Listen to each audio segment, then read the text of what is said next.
A mental health provider in Arizona says AI is causing real disruptions to their industry, but not in the way you might think. They allege that health insurance companies are using AI technology to bury them in red tape and second guess their every move. 12 News journalist Joe Dana tells us why Arizona is one of a handful of states where health providers say that it's especially bad. These behavioral health providers say this is about more than just bureaucracy, but that they're getting bombarded with unreasonable demands. We are having to fight against insurance companies because they're not putting members or providers at the top.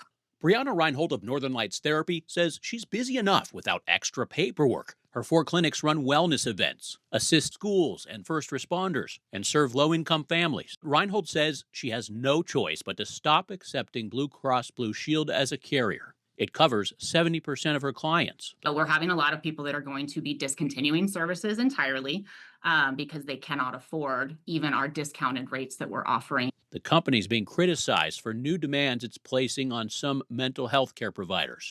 The American Counseling Association says Arizona is one of 4 states seeing the most complaints.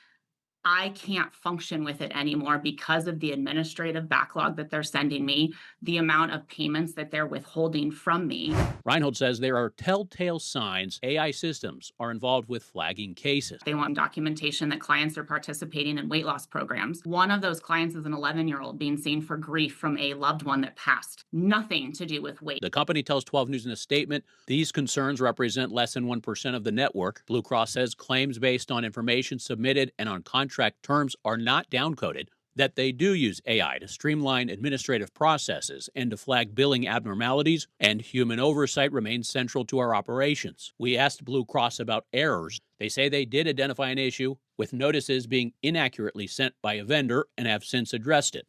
As for Reinhold, she says these changes reflect a larger move by the insurance industry. I really think we're seeing a turning point in how health insurance companies are handling things. We're seeing an increase in AI mental health services. We feel like they're trying to push us out. She's asking state leaders and the Department of Insurance to intervene so clinics like hers can still thrive. Joe Dana, 12 News. Joe, thanks. Well, we